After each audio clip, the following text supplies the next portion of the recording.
135 ఏళ్ల చరిత్ర కలిగిన సదర్మాట్ ఆనకట్ట వేలాది ఎకరాలకు సాగునీరు అందించి రైతాంగానికి జీవనాధారంగా నిలిచిన ఈ ఆయకట్టు ఇప్పుడు ప్రభుత్వాల నిర్లక్ష్యానికి ప్రతీకగా మారిందన్న విమర్శలు వినిపిస్తున్నాయి. కొత్త ఆనకట్ట నిర్మాణం జరిగింది కానీ పాత సదర్మాట్కు ప్రత్యేక లైనింగ్ కెనాల్ ఏర్పాటు చేస్తామన్న హామీలు మాత్రం ఇప్పటికీ అమలు కాలేదని రైతులు ఆవేదన వ్యక్తం చేస్తున్నారు. గోదావరి నీరు వృధాగా పోతుంటే రైతుల పొలాలు మాత్రం ఎండిపోతున్నాయంటున్నారు. ప్రత్యేక లైనింగ్ కెనాల్ కోసం రైతులు వామపక్ష నాయకులు చేస్తున్న పోరాటంపై రాజ్ న్యూస్ ప్రత్యేక కథనం.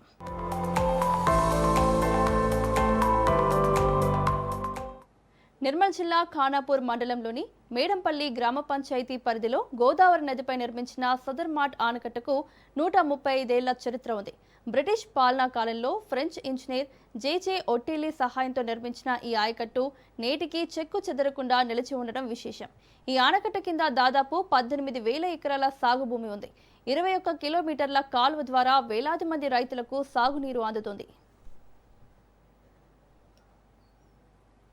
ఒకప్పుడు ఖానాపూర్ ప్రాంతాన్ని పర్యాటక కేంద్రంగా అభివృద్ధి చేస్తామన్న ఆశలు ప్రజల్లో కలిగాయి. కొత్త ప్రాజెక్టుతో ఉపాధి అవకాశాలు వస్తాయని యువత ఎదురుచూస్తుంది. కానీ ప్రభుత్వాల మార్పులు, రాజకీయ నిర్ణయాలతో ఆ ఆశలు నెరవేరలేదని స్థానికులు చెబుతున్నారు. రైతుల కళ్లల్లో ఆనందం కనిపించాల్సిన చోట ఇప్పుడు ఆందోళన, నిరాశ కనిపిస్తోందని వాపోతున్నారు. ఉమ్మడి ఆంధ్రప్రదేశ్ ముఖ్యమంత్రి వైఎస్ రాజశేఖర రెడ్డి స్వయంగా వచ్చి సదర్మాట్ను పరిశీలించి 400 కోట్ల రూపాయలతో పునర్నిర్మాణానికి శంకుస్థాపన చేశారు. అయితే ఆ తర్వాత ప్రభుత్వాలు మారడంతో ప్రాజెక్టు దిశ కూడా మారిపోయిందని రైతులు ఆరోపిస్తున్నారు. బీఆర్ఎస్ ప్రభుత్వ కాలంలో ఖానాపూర్ వద్ద నిర్మించాల్సిన కొత్త ఆనకట్టను మామడం మండలం పోనకల్ గ్రామానికి తరలించారని స్థానికులు విమర్శిస్తున్నారు.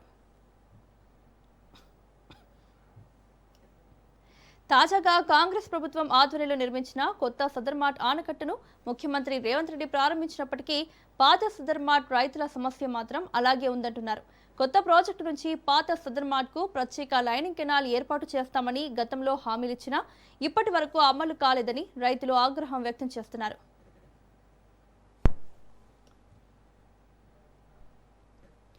రైబేరియన్ రైట్స్ ప్రకారం పోచంపాడు ఆనకట్ట ఎడమ కాలువ ద్వారా ఖానాపూర్ రైతాంగానికి నీరు అందించాలని గతంలో జీవో కూడా వచ్చినట్లు రైతులు గుర్తు చేస్తున్నారు. ప్రత్యేక లైనింగ్ కెనాల్ నిర్మిస్తే గోదావరి నీరు వృధాగా పోకుండా నేరుగా పాత సదర్మాట్కు చేరుతుందని, తద్వారా వేలాది ఎకరాలు సాగులోకి వస్తాయని చెబుతున్నారు.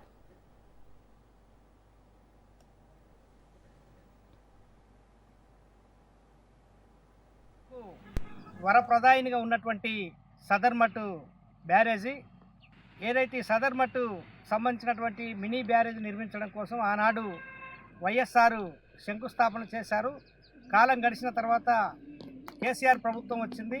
ఇక్కడ ఖానాపూర్ దగ్గర సదర్మట్ దగ్గర నిర్మించాల్సినటువంటి బ్యారేజ్ని కొనుకల వద్ద నిర్మాణం చేసి ఇక్కడ ప్రజలకు నష్టం చేశారు. ఇప్పుడు సదర్మట్కి సంబంధించినటువంటి ఏదైతే ఆ పొనకల వద్ద నిర్మించినటువంటి బ్యారేజ్ నుంచి సపరేట్ కాలువ తీసి సదర్మట్ కింద ఉన్నటువంటి రైతాంగానికి ఆదుకోవాల్సినటువంటి ప్రభుత్వం ఆ కాలువ ప్రత్యేక కాలువను నిర్మించకుండా కాలయాపన చేస్తూ దానికి సరి అయినటువంటి ప్రభుత్వ గైడ్లైన్స్ ఇవ్వకుండా కాలయాపన చేయడాన్ని భారత కమ్యూనిస్ట్ పార్టీ మార్క్సిస్ట్ తీవ్రంగా వ్యతిరేకిస్తుంది. వెంటనే సైడ్ కాలువ నిర్మించి రైతాంగానికి నీళ్ళు ఇవ్వాలని, ఆ పద్ధతిలో ఈ ప్రభుత్వం ఆలోచన చేయాలని, లేకపోతే ప్రజలు ఆందోళన చేసి సాధించుకుంటారని చెప్పి ప్రభుత్వాన్ని హెచ్చరిస్తున్నాం. మండుతున్న ఎండలు, మారుతున్న వాతావరణ పరిస్థితులు రైతుల్లో మరింత ఆందోళన పెంచుతున్నాయి. రాబోయే వర్షాకాలంలో తగిన వర్షాలు లేకపోతే పంటలు ఎండిపోయే ప్రమాదం ఉందని రైతులు చెబుతున్నారు. అప్పులు చేసి సాగు చేస్తున్న రైతులు తీవ్ర ఇబ్బందులు ఎదుర్కొనే పరిస్థితి వస్తుందంటున్నారు.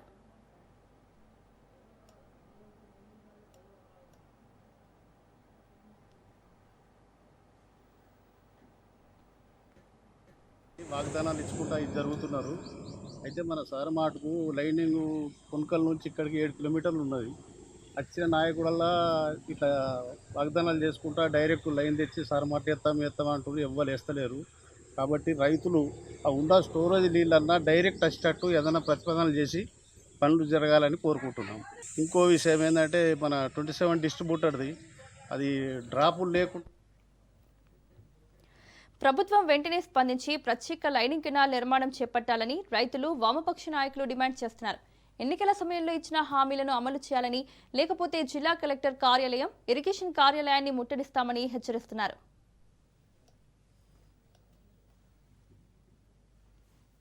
మేడంపల్లి గ్రామానికి అతి సమీపంగా ఉన్నటువంటి పురాతనమైనటువంటి ఆయకట్ట నిర్మాణము ఆనాడు నిజాం ప్రభుత్వ ఆదేశాల మేరకు నిర్మించినటువంటి ఫ్రెంచ్ ఇంజనీర్ అయినటువంటి జేజే ఓట్లే గారు ఆ యొక్క పునఃపరిశీలన చేసి ఇక్కడ అయితేనే బాగుంటుందని చెప్పేసి ఆనాడు కట్టించినటువంటి ఆ యొక్క ఆయకట్ట దాని పొడవు వెడల్పు కూడా దాదాపు 21 కిలోమీటర్లు. ఆ యొక్క 21 కిలోమీటర్ల కెనాల్కు పారకంలో ఉన్నటువంటి ఆ కెనాల్ దేవభాగంలో పండించుకున్నటువంటి రైతాంగం దాదాపు 13 నుంచి 18 వేల మంది, దాదాపు 13,000 నుంచి 18,000 ఎకరాలకు సాగునీరు అందుతుండే సస్యశ్యామలమైనటువంటి పంటలు ఆనాటి నుంచి నేటి వరకు మేము తీసుకుంటుండే.